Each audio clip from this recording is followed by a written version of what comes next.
ಶ್ರೀ ಗುರುಭ್ಯೋ ನಮಃ ಹರಿ ಓಂ. ನಾನು ಪಂಡಿತ್ ಶ್ರೀ BH ಆಚಾರ್ಯ ಗುರುಜಿ.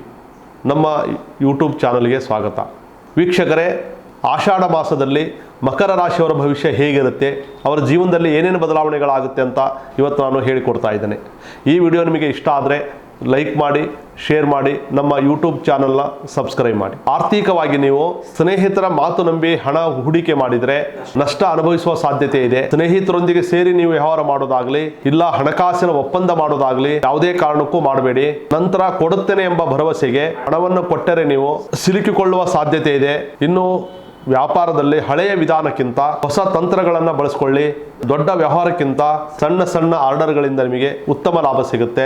ಕುಟುಂಬದವರ ಸಲಹೆಯಿಂದ ನಿಮಗೆ ವ್ಯವಹಾರದಲ್ಲಿ ಉಪಯೋಗ ಆಗುತ್ತೆ. ಇನ್ನು ಕೆಲಸದ ಒತ್ತಡ ಹೆಚ್ಚಾಗಿದ್ರೂ ಕೂಡ ನಿಮ್ಮ ಜವಾಬ್ದಾರಿಯಿಂದ ಉತ್ತಮ ಹೆಸರನ್ನ ಪಡಿತೀರಾ.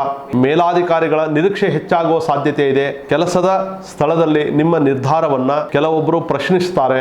ಇನ್ನು ಪ್ರೀತಿಯ ವಿಚಾರದಲ್ಲಿ ದೂರವಾಗಿದ್ದ ಪ್ರೇಮಿಗಳ ನಡುವೆ ಮತ್ತೆ ಮಾತುಕತೆ ಆರಂಭ ಆಗುತ್ತೆ. ಕುಟುಂಬದ ವಿರೋಧ ಇದ್ದ ಪ್ರೇಮ ಸಂಬಂಧಕ್ಕೆ ನಿಧಾನವಾಗಿ ಒಪ್ಪಿಗೆ ದೊರೆಯುವ ಸಾಧ್ಯತೆ ಇದೆ. ಸಂಗಾತಿಯಿಂದ ನಿಮಗೆ ಒಳ್ಳೆಯ ಸುದ್ದಿ ಸಿಗುತ್ತೆ. ಮದುವೆ ಆಗದೇ ಇರೋರಿಗೆ ಹೊಸ ಸ್ನೇಹದ ಮೂಲಕ ಪರಿಚಯವಾಗಿ ನಂತರ ಅದನ್ನ ಪ್ರೀತಿಯಾಗಿ ಬದಲಾವಣೆಗಳಾಗುತ್ತೆ. ಇನ್ನು ಕುಟುಂಬದ ವಿಚಾರವಾಗಿ ನೋಡೋದಾದ್ರೆ, ಕುಟುಂಬದಲ್ಲಿ ಈಗಾಗಲೇ ನಡೀತಾ ಇರುವಂತಹ ಕೋರ್ಟು ಕಚೇರಿ ಪ್ರಕರಣಗಳಲ್ಲಿ ನಿರೀಕ್ಷೆಗಳಕ್ಕಿಂತಲೂ ಹೆಚ್ಚಿಗೆ ವಿಳಂಬ ಆಗುತ್ತೆ. ದಾಖಲೆಗಳಲ್ಲಿನ ಸಣ್ಣ ತಪ್ಪುಗಳು ಕೂಡ ಸಮಸ್ಯೆಯನ್ನು ಹೆಚ್ಚಿಸಬಹುದು. ಆದ್ದರಿಂದ ಪ್ರತಿಯೊಂದು ದಾಖಲೆಗಳನ್ನು ಪರಿಶೀಲಿಸಿ.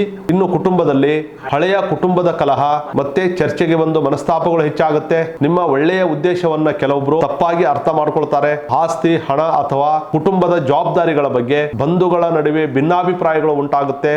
ಇನ್ನು ಆರೋಗ್ಯದ ವಿಚಾರವಾಗಿ ನೋಡೋದಾದ್ರೆ, ದೀರ್ಘಕಾಲದಿಂದ ಆರೋಗ್ಯ ಸಮಸ್ಯೆಗಳಿರೋರು ನಿರ್ಲಕ್ಷ್ಯ ಮಾಡಬೇಡಿ. ನಿದ್ರೆ ಕೊರತೆಯಿಂದ ಕೆಲಸದ ಮೇಲೆ ಪರಿಣಾಮಗಳು ಬೀರುತ್ತೆ. ಕೆಲವೊಬ್ಬರಿಗೆ ಮೂಳೆ ನೋವು, ಕೀಲು ನೋವು ಕಾಣಬಹುದು. ಹಾಗಾಗಿ ನಿಯಮಿತ ವ್ಯಾಯಾಮವನ್ನು ಮಾಡಿ, ಆಹಾರ ಪದ್ಧತಿಯನ್ನು ಪಾಲಿಸಿಕೊಳ್ಳಿ.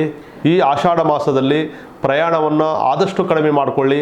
ಈ ಆಷಾಢ ಮಾಸದಲ್ಲಿ ಪ್ರತಿ ಶನಿವಾರ ಶನೀಶ್ವರನಿಗೆ ಕಪ್ಪು ಎಳ್ಳನ್ನು ನಿವಾಳಿಸಿ ದೀಪವನ್ನು ಹಚ್ಚಿ ಓಂ ಶಂ ಶನೇಶ್ವರಾಯ ನಮಃ ಈ ಮಂತ್ರವನ್ನ 108 ಬಾರಿ ಜಪ ಮಾಡಿ. ಹಾಗೆ ಶನಿದೇವರಿಗೆ ಕಪ್ಪು ಎಳ್ಳು, ಎಳ್ಳೆಣ್ಣೆ, ಉದ್ದಿನ ಬೇಳೆ, ನೀಲಿ ಹೂವು ಹಾಗೂ ಬೆಲ್ಲವನ್ನು ಅರ್ಪಿಸಿ ಉದ್ಯೋಗದಲ್ಲಿ ಸ್ಥಿರತೆ ಹಾಗೂ ಆರ್ಥಿಕ ಅಡೆತಡೆ ನಿವಾರಣೆಗೆ ಪ್ರಾರ್ಥನೆಯನ್ನ ಮಾಡಿ. ನೋಡಿದ್ರಲ್ಲ ವೀಕ್ಷಕರೇ, ಆಷಾಢ ಮಾಸದಲ್ಲಿ ಮಕರ ರಾಶಿಯವರ ಫಲ ಹೀಗಿದೆ. ಈ ವಿಡಿಯೋ ನಿಮಗೆ ಇಷ್ಟ ಆದರೆ ಲೈಕ್ ಮಾಡಿ, ಮಕರ ರಾಶಿಯ ನಿಮ್ಮ ಸ್ನೇಹಿತರಿಗೆ ಇದನ್ನು ಶೇರ್ ಮಾಡಿ, ನಮ್ಮ ಯೂಟ್ಯೂಬ್ ಚಾನಲನ್ನು ಸಬ್ಸ್ಕ್ರೈಬ್ ಮಾಡಿ. ನಿಮ್ಮ ಏನೇ ಸಮಸ್ಯೆಗಳಿದ್ರೂ ಕೂಡ ನೇರವಾಗಿ ನಮ್ಮನ್ನು ಭೇಟಿ ಮಾಡಿ. ನಮಸ್ಕಾರ.